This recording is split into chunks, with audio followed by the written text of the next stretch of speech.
Welcome to the Pardes channel. Today, we explain Exodus chapter 20 in a clear and simple way, step by step. We're going to dive right in and unpack the simple, direct meaning of one of the absolute most famous passages in historical literature. I mean, this single chapter contains the foundational laws given to the Israelites, and we are going strictly verse by verse. We're looking at exactly what the Hebrew text says without skipping a single part. It is honestly impossible to overstate the impact of these few verses on global history, law, and morality. But, before we jump into the rules themselves, we have to ask, what exactly does the text say occurred at this mountain in the desert? We really need to set the psychological and physical scene here. Think about it. The Israelites have literally just escaped hundreds of years of bitter, deeply traumatic slavery in Egypt. They've been stripped of their agency for generations. Right at this moment, they have no societal structure, no legal system, no independent national identity, nothing. And now they're gathered at the foot of Mount Sinai, this barren, rugged, completely isolated desert landscape. They're preparing to receive a direct communication from God. This profound, incredibly vulnerable moment is what sets the stage for the entire chapter. So here is our roadmap for today's explainer. Section 1, Context and Divine Introduction.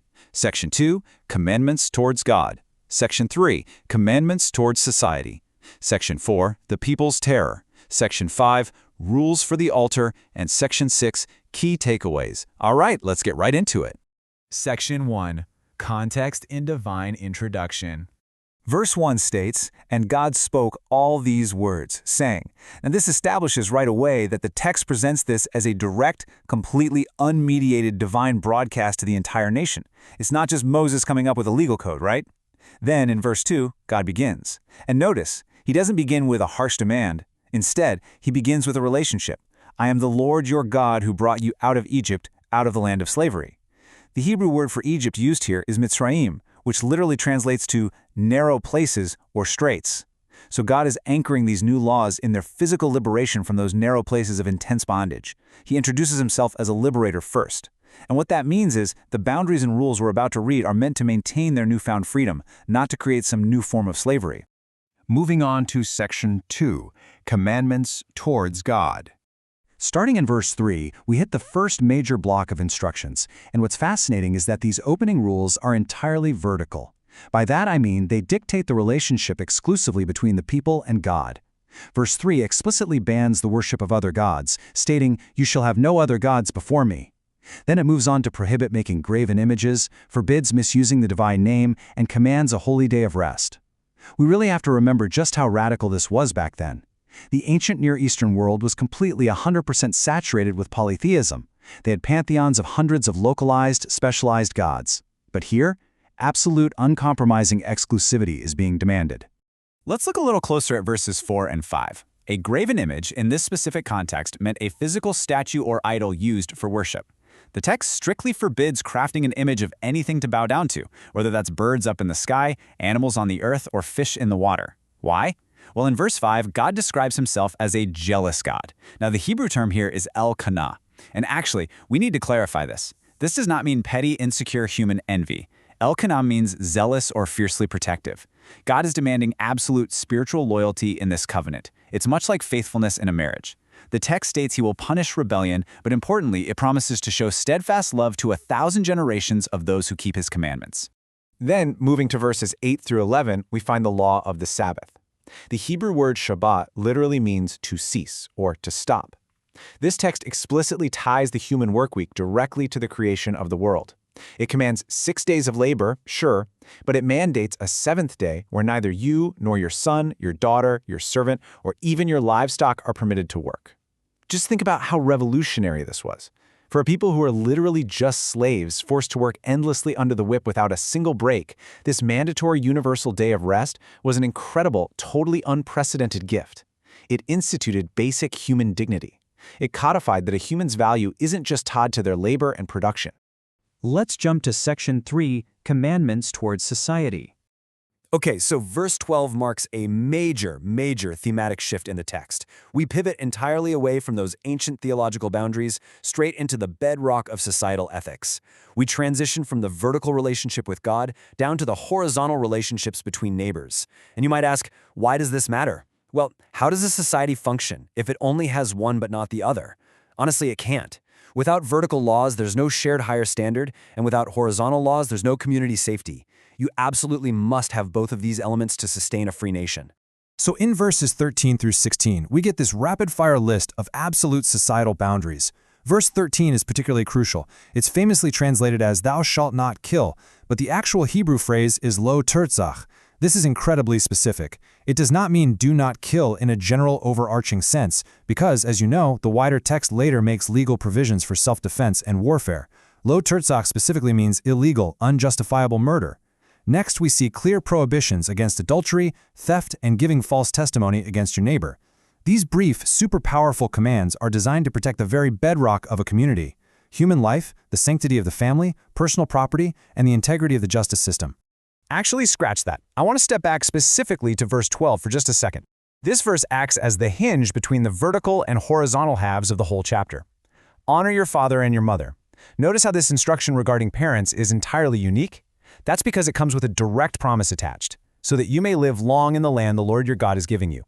So, why are parents placed right here in the middle? Because parents are the earthly co-creators of life, mirroring the divine creator. Honoring them is the ultimate bridge between honoring God and respecting humanity. The respect that's learned in the home directly dictates the longevity and stability of the society in their new land. Finally, verse 17 concludes this section. The text explicitly says, "Do not covet your neighbor's house, wife, servants, ox, donkey, or anything that is theirs." Now, the Hebrew word for covet here is takmod. And guys, this represents a profound shift.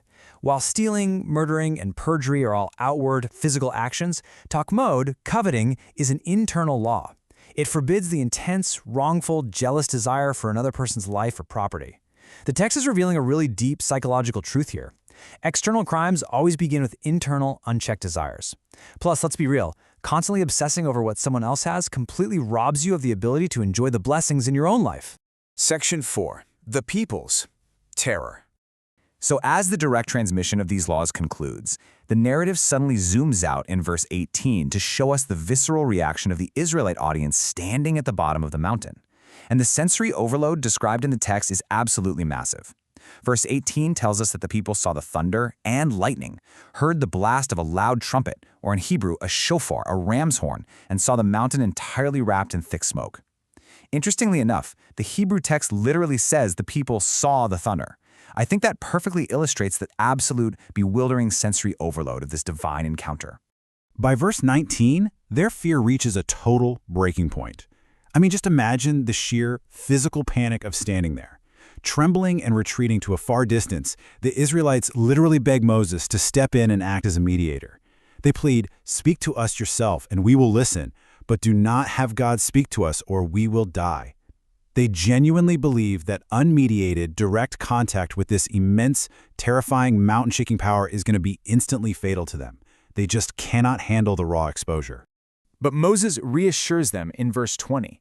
He explains that this overwhelming display isn't meant to destroy them. Rather, it's a test. He says God has come so that the fear of God will be with them to keep them from sinning. We really have to clarify this point. There is a major difference between the terror of being physically harmed, which the people were definitely feeling, and the fear of God, which actually means a deep, abiding, awe-filled reverence. That reverence is what's going to empower them to hold on to these newly delivered laws when times get incredibly difficult. After explaining this, verse 21 notes that the people remained at a distance, and Moses alone approaches the thick darkness where God was. Moving into section 5, rules for the altar. Once Moses enters that thick darkness, the chapter shifts into its final segment, verses 22 through 26. This gives immediate instructions regarding physical worship. After a quick reminder not to make gods of silver or gold, it demands an altar of simple earth. If they use stone, it explicitly forbids using cut or dressed stones, stating that using a tool defiles it. Think about this profoundly for a second. They just left Mitzrayim, Egypt, a land completely defined by massive, imposing, slave-built, hewn stone pyramids. God wants the exact opposite here. He wants natural, unpretentious simplicity. Finally, the text forbids approaching the altar using steps, meaning they had to use a gentle dirt ramp instead. This ensured the priests' modesty and that their nakedness wouldn't be accidentally exposed. Worship is meant to be deeply pure, modest, and completely devoid of grand, intimidating architecture. And finally, section 6, key takeaways. Okay, now that we've walked through the entire text, let's take our time to consolidate the primary themes here. This chapter has such a brilliant dual nature. On one hand, it establishes a rigorous standard for ancient worship. It focuses on the historical anchor of a liberator God, fierce spiritual loyalty, and absolute purity and simplicity at the altar. But simultaneously, it lays down the completely non-negotiable community ethics required for social stability. You really cannot divorce the two. True spiritual growth in this text requires both honoring the divine and treating our fellow humans with ultimate respect. It's about policing not just our outward actions, but our internal desires as well. As we wrap up this explainer, it's just fascinating to reflect on how a text describing thunder on an ancient mountain still forms the bedrock of our modern ethics today. The practical life lesson here is incredibly clear. True freedom isn't just the absence of rules. No, it's actively submitting to a higher moral standard that respects both the divine and fundamental human dignity. Without internal control over our desires, external society eventually collapses. So I'll leave you with this question. What internal desires do you need to check today to be a better neighbor? Thank you for learning with us. If this helped you understand the chapter better, like, subscribe, and join us for the next chapter.